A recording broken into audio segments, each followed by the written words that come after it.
सोचा घर में तो कुछ नहीं है, जल्दी जल्दी गए बाजार की तरफ। इधर भगवान से रहा नहीं गया, ये भी बड़े कौतुकी हैं।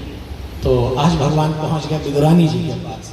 कहे काकी, ओ काकी। काकी स्नान कर रहे थे, अचानक आवाज सुन करके उनके कान खड़े हो गए, कौन है?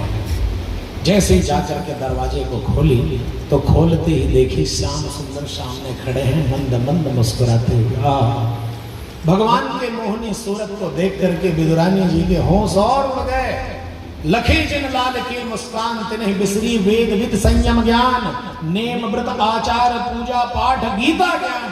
लखे जिन लाल की मुस्कान हासम हरेर वनिता खिल लोक तीव्र शोकास्त्र सागर विशो क्षण मृत्युदारम। जिसने भगवान की मुस्कान का एक बार हृदय में दर्शन कर लिया, उसके जीवन भर के शोकास्त्र सूख जाते हैं। एक बार जो भगवान की मुस्कान का दर्शन कर ले, उसके रहे सहे होश अपने आप उड़ जाते हैं। उसको दुनिया में कुछ देखना शेष नहीं रहता। इसलिए भगवान का खूब ध्यान किया करो, एक दिन तो कभी वो ध्यान में आएंगे और दर्शन देंगे। भगवान का ध्यान करो तो ऐसे ही करो, आंख बंद है, बढ़िया भगवान हमारे सामने मंद मंद मुस्कुरा रहे हैं। लुटुल लुटुल बाल है, चिकन चिकन गाल है, सुग्गा की तरह नासिका है, बिंबा फल के समान भगवान के अगर ओष्ठ हैं, गुलाबी गुलाबी होंठ ऐसे लग रहे हैं जैसे अनार के रस भरे दाने हों। ऐसे भगवान के कुंदरू के बीज के समान भगवान की दंतावली है, मस्त एकदम खीरी बीची। ऐसे भगवान के दांत हैं और होंठ एकदम गुलाबी होंठ भगवान, ऐसा दर्शन करना चाहिए। जैसे ही विदुरानी जी ने देखा कि भगवान मेरे दरवाजे में खड़े हैं तो देखती रह गई। भगवान ने कहा क्या यहीं खड़ा करके रखोगी काकी जी, अंदर नहीं ले जाओगी? कहा हाँ अवश्य आइए आइए। अंदर ले जा करके जैसे तैसे पीढ़े में बैठाए। बैठाने के बाद कहे अब क्या दूं मैं इनको, घर में तो कुछ नहीं है। तो उसी समय बढ़िया केला का खाम निकला हुआ था। कहेगा केला का बढ़िया खाम रखा हुआ था, घर का पका वाला। आजकल का नहीं पथरा थरा का पकोया का केमिकल डाल डाल के, वैसा नहीं, बढ़िया पेड़ से पका हुआ फटा फटा केला रखा था। उसी को भगवान को अर्पण करने लगे, छील छील करके भगवान को देने लगे। भगवान उस केले को बढ़िया खाने लगे, लेकिन भगवान मुस्कुराए। क्यों? क्योंकि विदुरानी जी महारानी एक भूल कर रही थी। क्या? भोजन भगवान को केला तो करा रही है, दे रही है, लेकिन क्या कर रही थी उसमें? जैसे ही केला को छील करके छिलका भगवान के हाथ में गूदल हुआ, दूरी हम फेंक दे।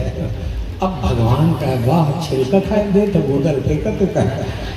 ये प्रेम है, क्योंकि वस्तु अपेक्षा नहीं करती है प्रेम।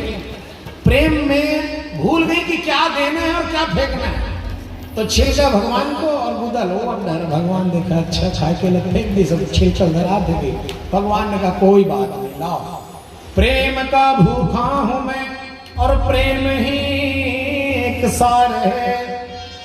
प्रेम से मुझको भजो तो भव से बेड़ा पार है। जैसे ही छिलके को खाने लगे भगवान, का कम बढ़िया पूरा केला केला एक घर पड़े रहा, छिलका गायब। उसी समय विदुर जी महाराज आ गए।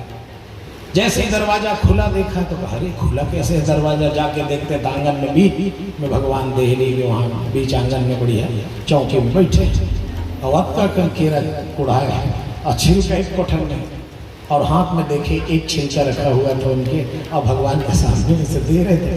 उसी समय आगे उन्होंने कहा रे बाबली क्या कर रही है, तुझे पता है? आकर हिला दिया। होश में हो? क्या कर रही हो? क्या देख क्या खिला रही है और क्या दे रही है, क्या फेंक रही है? तब याद आया अरे राम राम मुझसे भूल हो गया, देखो तो मैं छिलका दे रही थी खाने। विदुर जी ने कहा जाओ अंदर कार्य करो, भोजन वगैरह तैयारी करो, मैं खिलाता।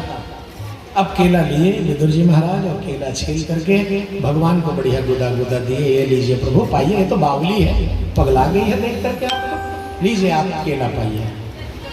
भगवान केला पाए तो जरूर, लेकिन भगवान ने कहा विदुर जी एक बात कहूं, जो स्वाद काकी जी के उस छिलके में था वो स्वाद आपके इस केले में भी नहीं है, क्योंकि वो प्रेम से खिला रही थी, वो स्वाद इसमें नहीं।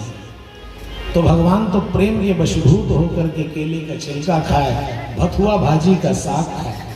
जिन लोगों के घुटने में ज्यादा दर्द होता है माताओं के, क्योंकि एक एज आता है ना, तो डॉक्टर लोग कहते हैं इसमें ग्रीसिंग आयलिंग करना पड़ेगा, इसका तेल सुखा गया कहते हैं। हाँ, डॉक्टर लोग ज़्यादा बुजुर्ग अवस्था इसी में सूजी लगवाते हैं, कई लोग इसको अकवाते हैं, जलवाते हैं, बहुत सारा कष्ट रहता है बुढ़ापा में। तो जिन लोगों का ज़्यादा ये घुटना दर्द करता हो, ज्वाइंट में दर्द करता हो, उन लोगों को भथुआ भाजी का साग खाना चाहिए। कौन सा साग? उससे क्या होगा, जो भी ये हड्डी से जो संबंधित कष्ट है वो बहुत जल्दी धीरे धीरे कम हो जाएगा।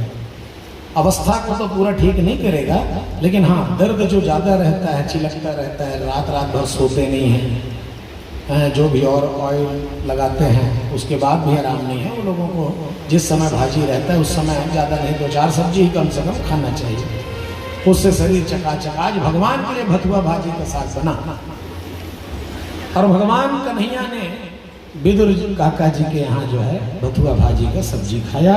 इसीलिए तो कहते हैं सबसे ऊंची प्रेम सगाई, सबसे ऊंची प्रेम